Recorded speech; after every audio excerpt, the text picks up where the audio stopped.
शाखेच्या विशेष पथकाने अतिशय महत्त्वाची आणि धक्कादायक कारवाई करत विंचूर MIDC परिसरातून 49,10,500 रुपयांचा MD ड्रग्ज मॅफेड्रॉन जप्त केलाय। नाशिक जिल्ह्यातील ही मोठी कारवाई असल्याचे बोलले जाते। अंमली पदार्थांच्या वाढत्या विळख्याला आळा घालण्यासाठी नाशिक ग्रामीण पोलीस अधीक्षक बाळासाहेब पाटील यांच्या मार्गदर्शनाखाली ही कारवाई करण्यात आली आहे।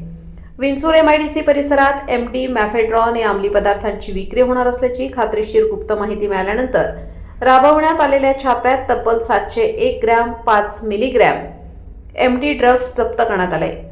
याकूब खालिद मोमीन वय 46 वर्ष राहणार इस्लामपुरा विंचूर तालुका निफाड व संदेश अंबादास फापाळे वय 35 वर्ष राहणार मरळकोई या दोघा आरोपींना अटक करण्यात आली आहे। लासलगाव पोलीस ठाण्याचे सहाय्यक पोलीस निरीक्षक भास्कर शिंदे यांनी ही बाब वरिष्ठांच्या लक्षात आणून दिली असून प्रकरणी लासलगाव पोलीस ठाण्यात NDPS कायदा 1985 अंतर्गत कलम 8 क 29 प्रमाणे गुन्हा दाखल करण्यात आलाय।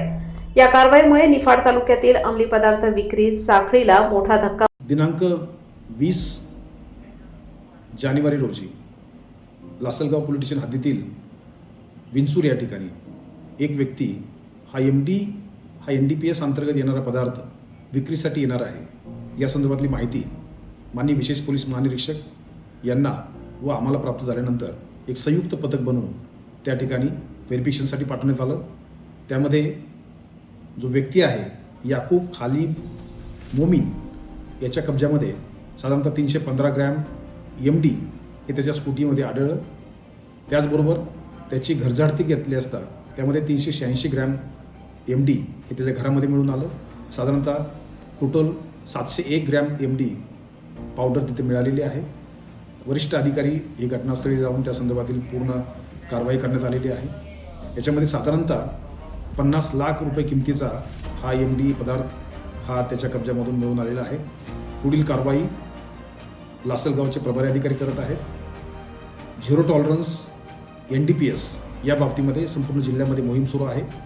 NDPSच्या कोणत्याही पदार्थ जर कुठेही आढळले तर या बाबतीमध्ये कडक कारवाई ही करण्यात येत आहे। वेगवेगळी पथकं निर्माण करण्यात येत आहेत आणि याचाच एक कडी म्हणून ही कारवाई आहे। या कारवाईमुळे निश्चितपणे NDPSचा झिरो टॉलरन्स या मोहिमेला यश